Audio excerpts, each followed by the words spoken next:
इससे पहले कि मैं आपको बताऊं कि किस बात पे हंसी आती है, हमें पहले समझना होगा कि किसकी बात पर हंसी आती है।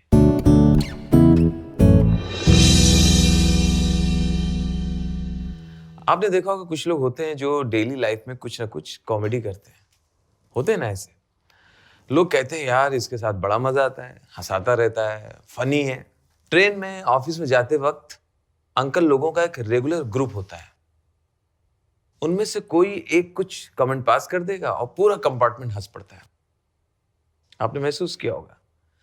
तो कुछ लोग शब्दों का इतना स्मार्टली यूज करते हैं कि आप उनके साथ हंस रहे होते हैं। बाद में आपको रियलाइज होता है कि वो आप ही का मजाक उड़ा रहा है। इसमें कोई बहुत दिमाग लगाकर सोचा हुआ जोक नहीं होता। ये रोजमर्रा की कॉमेडी है। उस टाइम पे जो निकल गया, फनी हो गया। ये कुछ ऐसे जोक्स होते हैं जिन्हें सुनकर अपने आप आपको उस इंसान से दोस्ती का भाव महसूस हो जाता है। ये लोग अगर आपकी खिंचाई या इंसल्ट भी कर दें तब भी आपको बुरा नहीं लगता। ऐसा इसलिए है क्योंकि इन्हें आप दोस्त मान लेते हो और दोस्त की खिंचाई या बुराई का आपको बुरा नहीं लगता। कुछ ऐसे लोग होते हैं जिनसे आप कोई भाव नहीं आता। वो लोग चाहे कितना भी अच्छा जोक सुना दें, आपको उस पर शायद ही हंसी आए। मेरा ऐसा मानना है कि हंसाने वाले में 3 चीजें होती हैं जो उसे फनी बनाती हैं: अपनापन, मासूमियत और सच्चाई। जब एक व्यक्ति में 3 चीजें हों तो उसकी खिंचाई पे भी आपको हंसी आएगी। तो अब हम इन 3 चीजों को एक एक करके समझते हैं।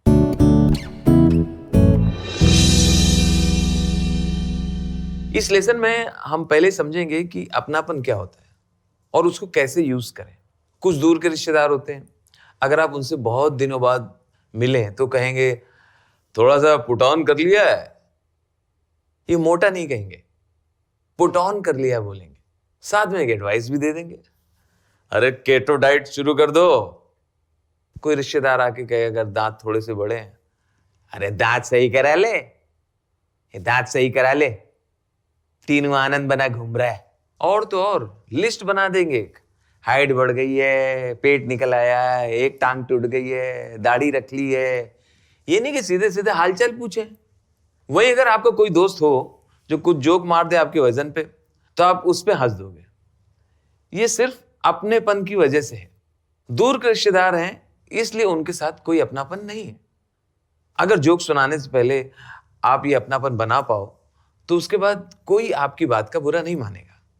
जो लोग कहते हैं ना कि यहां पे यार लाइन क्रॉस कर दी, वो लाइन तभी बनती है जब सुनने वाले आपको अपना नहीं समझते। जिन्हें आप जोक सुना रहे हो उन्हें तो जानना जरूरी है, पर उससे ज्यादा जरूरी यह है कि वो आपको जाने और अपना समझे। ये आपका काम है कि जोक सुनाने से पहले आप उन्हें तैयार करो, ये समझाओ कि आप भी उन्हीं में से एक हो। जैसे यहां पर मुझे आगे जाके एक बनिए पे जोक मारना था कि बनिए का रेजिमेंट अगर हो तो कैसा हो, तो उस जोक को मैंने स्टार्ट ऐसे किया। लेकिन बनिए लोग मुझे बहुत अच्छे लगते हैं, मेरे बहुत अच्छे अच्छे दोस्त हैं। अब यहां पे ये लाइन डालने से एक अपनापन आ गया। मेरे दोस्त बनिए हैं, मैं उन्हीं में से एक हूं। ये बात यहां पर एकदम साफ हो गई कि मेरी किसी को हर्ट करने की मंशा नहीं है। और फिर मैं जैसे इसके बाद बोलता हूं, बहुत प्यारे प्यारे लोग होते हैं, लड़ाई झगड़े से दूर। कभी ये लोग मारपीट नहीं करते नॉर्मली। एक्चुअली ये मेरा एंट्री पॉइंट है जोक के लिए, वो भी एक पॉजिटिव बात से। अब जब मैं आगे जोक सुनाऊंगा तो ऑडियंस में अगर कोई बनिया बैठा है तो उसको बुरा नहीं लगेगा, वो बिल्कुल हर्ट नहीं होगा। कुछ और तरीके भी हैं अपनापन बनाने के, और ये सिर्फ स्टेज पे परफॉर्म करने की बात नहीं कर रहा, ये आप अपनी डेली लाइफ में भी अप्लाई कर सकते हो।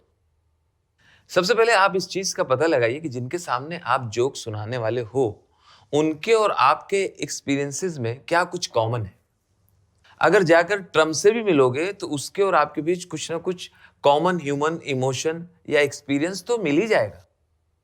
जैसे मैं किसी गांव में जाता हूं परफॉर्म करने, तब मैं ग्रेटा, रिहाना, मिया खलीफा और शकीरा के ऊपर बात नहीं करता क्योंकि वो उन्हें नहीं जानते। मगर मैं उनके साथ मेले की, मंडी की, रामलीला की, किसानी की, रेलवे की या फिल्म एक्टर्स की बात इजीली कर सकता हूं। जैसे मैं क्रिकेट का जोक मेले में भी कर सकता हूं और अंबानी के घर पे भी कर सकता हूं। दोनों समझेंगे और दोनों हंसेंगे।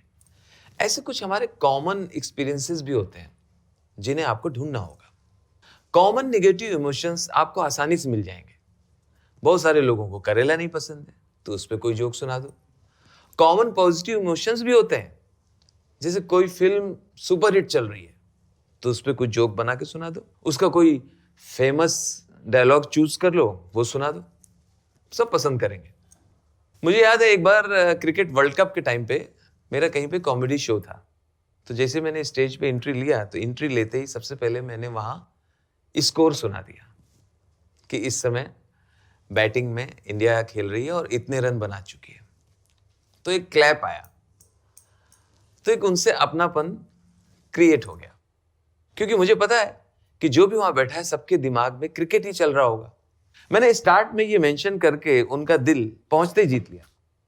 तभी तो ऑडियंस को लगेगा कि यार ये आदमी तो अपने जैसा है, वही चीज देखता है, सुनता है जो मैं देखता, सुनता और सोचता हूं। तो ये तो हो गया बड़े स्केल पे कॉमन चीजों के बारे में बात करना। फिर हो गई कुछ प्राइवेट चीजें जो सब करते हैं पर बताते नहीं है। जैसे ये गलती तो होनी है अगर फर्स्ट टाइम आप फ्लाई कर रहे हो। जैसे ही खाने की ट्रॉली आई, एयर होस्टेस ने पूछा क्या खाएंगे, शाकाहारी या मांसाहारी? नहीं, वो खाना वाना तो हम खा के आए हैं एकदम। खाना वाना एकदम फुले होके चले हैं। मैंने धीरे से उससे कहा, ले लो, फ्री में है। हाँ, टिकट में इंक्लूड है, ले लो, फ्री में है। अच्छा, हाँ। आप क्या पूछ रही थी, शाकाहारी है या मांसाहारी? अच्छा, चलिए दोनों दे दीजिए।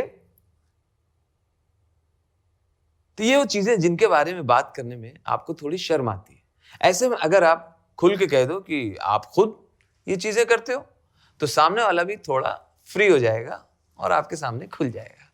जैसे मैं अपने कई बार लाइव शो के स्टार्ट में बोलता हूं, जो लोग टिकट लेके आए हैं उनको नमस्कार, और जो लोग ऐसे ही घुसे हैं उनको विशेष नमस्कार, क्योंकि ये काम बहुत जिम्मेदारी का है और हर कोई नहीं कर सकता। लेकिन आप लोग टेंशन ना लीजिए, मैं भी ऐसे बहुत बार घुसा हूं। ऐसी बात कहने से सामने वाला भी हैरान होकर सोचेगा कि यार जिन चीजों के बारे में मैं शर्मा रहा था ये तो खुल के बोल रहा है, और तुरंत आपके साथ उसका एक कनेक्शन फटाक से बन जाएगा। तीसरा तरीका यह है कि आप जिन लोगों के बीच जोक सुनाने जा रहे हो उनके बारे में कोई ऐसी बात जान लो जो सिर्फ उन्हें पता हो। जैसे ऑफिस में किसी एचआर का नाम लेकर जोक सुना दो, या फिर कॉलेज में अगर कोई बंदा बहुत बदनाम है तो उसका नाम इन बिटवीन परफॉर्मेंस कहीं फिट कर दो। इससे लोगों को लगेगा यार ये तो हमारे ग्रुप का है, ये अपना ही बंदा है।